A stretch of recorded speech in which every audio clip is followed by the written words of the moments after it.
আমাকে একজন লিখছে যে আপনি তো দাদা বামপন্থী হয়ে গেলেন, আপনি বলছেন যে ভারতের মোটে 3% লোক, ভারত না আমেরিকাতেও তাই, 3% লোকের হাতে সব টাকা, বাকি 97% কোনো রকমের স্ট্রাগল করছে, হয়তো আরও 10% ঠিকঠাক ভালো আছে, বাকিদের হাতে স্ট্রাগল করতে হচ্ছে, ভালো রকম স্ট্রাগল করতে হচ্ছে। তাহলে আপনি এবার স্বীকার করুন যে তাহলে সলিউশন বামপন্থা না, সলিউশন বামপন্থা না। বামপন্থা হলে কী হবে, যে 95% এখন গরিব বলবো না, মানে মোটামুটি অ্যাফোর্ড করতে পারছে না বা দরিদ্র সীমার কাছাকাছি আছে, তারা দরিদ্র সীমার নিচে চলে যাবে, আর বাকি যে 3% বড়লোক ছিল তারা পালিয়ে অন্য দেশে চলে যাবে। এটা আমরা বামপন্থার ক্ষেত্রে সব জায়গায় দেখেছি, ভেনেজুয়েলা বলুন, যেখানেই হলো, যেখানেই বামপন্থা এসছে, কিউবা বলুন, ভেনেজুয়েলা বলুন, সমস্ত বড়লোকরা তাদের টাকা পয়সা সম্পত্তি নিয়ে অন্য জায়গায় চলে গেছে, আর যেগুলো গরিব ছিল আরও গরিব হয়েছে। ভেনেজুয়েলায় যেমন মানে ইঁদুর পুড়িয়ে খেতে হতো আর কি, যেখানে আগে লোকজন একটা মোটামুটি একটা মডেস্ট লাইফস্টাইল ছিল, সেখানে সেই মডেস্ট লাইফস্টাইলের জায়গায় ইঁদুর বিড়াল খুন করে খেতে হচ্ছিলো। এই তো হয় সোশ্যালিজম। তো সোশ্যালিজম কখনোই কোনো কিছু সলিউশন না। সোশ্যালিজম আপনি বিরোধিতা করতে পারেন, ঠিক আছে, বেশি ইনইকুয়ালিটি ভালো না, বিরোধী আপনি বলেন তাহলে সলিউশনটা কি? দেখুন, সলিউশন তো অফকোর্স আছে। সলিউশন হচ্ছে এই যে আমেরিকায় যেটা হয়েছিল, যে ফেডরিক রুজভেল্ট, এফডিআর বলি আমরা, উনি যেটা করেছিলেন সেটা হচ্ছে এই যে ক্যাপিটালিজমটাকেই রেগুলেট করেছিলেন, যাতে একটা হাতে ক্ষমতা না যায়, একটা হাতে বেশি না তৈরি হয় এবং মানিটা ডিস্ট্রিবিউট হয়।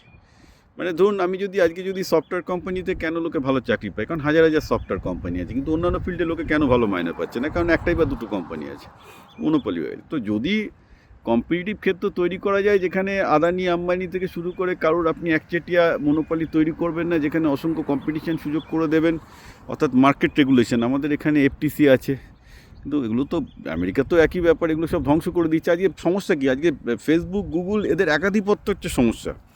এগুলো যদি আজকে যদি 100টা 1000টা ফেসবুক থাকতো, ফেসবুক এত বাজে কিছু হতো না। যদি 1000টা গুগল থাকতো, অবস্থা এখানে এত খারাপ হতো না। সমস্যাটা হয়ে গেছে এখানে, যখন ক্যাপিটালিজমের মধ্যে মনোপলি তৈরি হয়ে যায়, তখন একটা অংশের হাতে টাকা সব চলে আসে, বাকি আসে না। তো এফডিআর কী করেছিলেন? ইউএসএ ওরম মনোপলি ছিল, ইউএসএতে 1910 সালে 12 সালে ওরম বিপুল মনোপলির জন্য এরকম একটা বিপুল বৈষম্য তৈরি হয়েছিল। তো আমরা পৃথিবীর ইতিহাসে দেখতে পাবো যে আমেরিকাই এই সমস্যার সমাধান দেখিয়েছিল, এটা বামপন্থার পথে নয়, ক্যাপিটালিজমের পথে। যেই মনোপলি, অর্থাৎ একটা কোম্পানির একচেটিয়া আধিপত্য করতে দেওয়া যাবে না। উনি স্ট্যান্ডার্ড অয়েলকে ভেঙে তখন আরও 20খানা অয়েল কোম্পানি তৈরি করা হয়েছিল, তাতে কিন্তু সবারই লাভ হয়েছিল at the end of the day. তো ঘটনাটা হচ্ছে যে বামপন্থা কোনো পথই নয়, ওটা একটা বিরোধিতা করার জন্য ঠিক আছে, ওটা দিয়ে কিছু হবে না। মানুষ গরিব হওয়া ছাড়া ওর কার কোনো মানে পৃথিবীতে ওর কোনো রেজাল্ট, এফেক্টিভ আউটপুট নেই। মেন জিনিস যে এই ক্যাপিটালিজমের মধ্যে যখন মনোপলি বা একাধিপত্য তৈরি করার চেষ্টা হয়, দ্যাট ইজ ব্যাড। সেই সময় ক্ষমতাটা কিছু কিছু লোকের হাতে চলে আসে এবং ক্ষমতার অপব্যবহার হয়, এবং কিছু কিছু লোকের হাতে সম্পদ আসে। যখন আপনি অসংখ্য কোম্পানি তৈরি করে দিতে পারবেন, ডিস্ট্রিবিউট করে দেবেন, এবং তার সাথে একটা ভালো পাবলিক এডুকেশন সিস্টেম দরকার, যেটা চায়না আজকে বুঝতে পারছে, যার জন্য চায়না যে কটা মনোপলি নিজেরাই তৈরি করেছিল তাদেরকেই ব্রেক করা শুরু করে দিয়েছে চায়না।